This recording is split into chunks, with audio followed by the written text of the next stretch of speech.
Hi guys morning, कैसे हैं आप सब। स्वागत है आप सबका एक नए ब्लॉग में। भाई मैंने कंटेंट क्रिएशन जब स्टार्ट किया था ना, तो मुझे ना स्टार्टिंग से ही ना कैमरे का बहुत बड़ा फेयर है। अब स्कूल में भी क्या होता था, मैं जब स्कूल में था तो स्कूल में मुझे ना यार स्टेज का फोबिया था। अब स्कूल में ना आपकी मॉर्निंग असेंबली होती है, तो वहाँ क्या होता है कि ना डेली कोई ना कोई एक स्टूडेंट आएगा और वो ना कोई एक जो है कोट बोलेगा। अब उस कोट को आपको माइक में बोलना है और माइक में बोलना है सबके आगे। अब तुम्हारे आगे कम से कम 100 से 150 बच्चे खड़े हैं और तुम्हें वो कोट बोलना है माइक में सबके आगे। मुझे तो वैसे होता था, मैंने कहा भाई मैं नहीं बोल सकता। मुझे स्टार्टिंग से ही ना स्टेज का बहुत बड़ा फेयर था। तो मैंने जब कंटेंट क्रिएशन स्टार्ट किया ना, तब मैं सोचता था, मैंने कहा यार कंटेंट क्रिएशन स्टार्ट तो करा है बट कैमरे के आगे बात कैसे होगी। और यार एक दिन पता है क्या हुआ, मुझे ना सच में स्कूल में बोलना पड़ गया। मेरी टीचर ने मेरा नेम दे दिया और ये बोल दिया कि ना मधुर तुम्हें बोलना है, और मुझे एक दिन पहले बताया। अब उन्होंने मुझे एक दिन पहले बताया तो बताया, उस रात मुझे नींद नहीं आई। मुझे पूरा दिन यही था, मैंने कहा भाई मैं क्या बोलूंगा, मैं क्या बोलूंगा। बात कोर्ट की नहीं थी क्योंकि कोर्ट मैक्सिमम एक लाइन का था, बट बात उस फेयर को निकालने की थी। मैंने कहा स्टेज पर खड़े होना, माइक हाथ में लेकर सबके सामने बोलना, मुझे खुद में ही वो इतना बड़ा चैलेंज लग रहा था। मैंने कहा यार बहुत ज्यादा टफ है। पहले तो मैंने सोचा था कि स्कूल को ऑफ कर लेता हूँ, कुछ भी बोल देता हूँ, एक्सक्यूज दे देता हूँ, लेकिन मुझे मेरी टीचर का पता था। मैं उस दिन नहीं जाता ना तो वो मुझे नेक्स्ट 2 दिन के लिए कंटिन्यू बुलवाती। मैंने कहा चल छोड़ यार, स्कूल का ऑफ लेने का कुछ फायदा नहीं है, तो स्कूल तो चल। तो मैं स्कूल गया और उस दिन कैसे खड़े होकर मैंने सबके सामने कोट बोला है ना, सिर्फ भाई मुझे पता है। इतना ज्यादा फियर था मुझे कैमरे का, और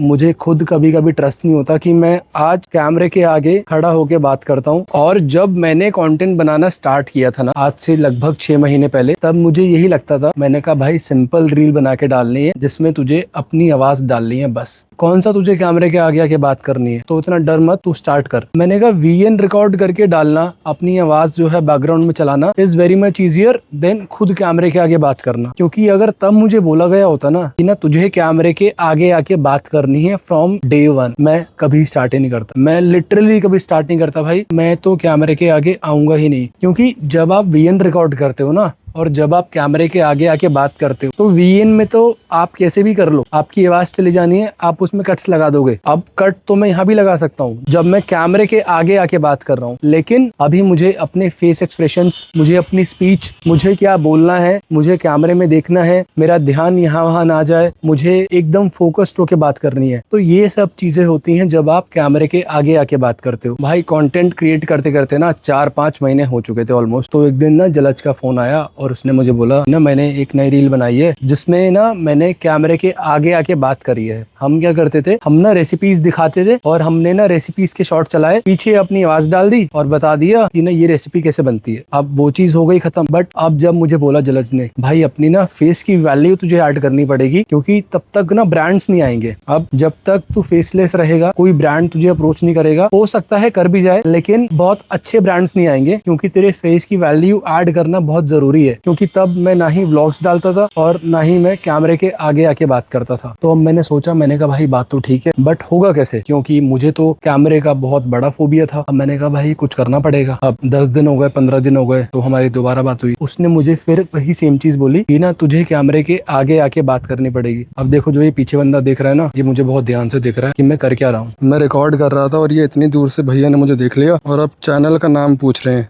देखो फोन में टाइप कर रहे हैं, मधुर गर्ग व्लॉग्स। हाँ आ जाएगा, देखो यही है चैनल का नाम। भैया को चैनल नहीं मिल रहा था, कह रहे आपका चैनल नहीं आ रहा। तो मैंने कहा आपने शायद कुछ स्पेलिंग मिस्टेक करी है। तो उन्होंने चेक करा, कह रहे हाँ मैंने थोड़ा सा गलत लिख दिया था। तो उनको मैंने ठीक करवा दिया और उन्होंने चैनल देख लिया। कह रहे आप जिम की वीडियोस डालते हो, मैंने कहा हाँ। तो कह रहे मैं भी आऊंगा इसमें। मैंने कहा पास से तो नहीं आओगे लेकिन दूर से आ जाओगे। तो फिर खुश हो गए। तो कह रहे कि चलो चलो ठीक है मैं भी देखूंगा।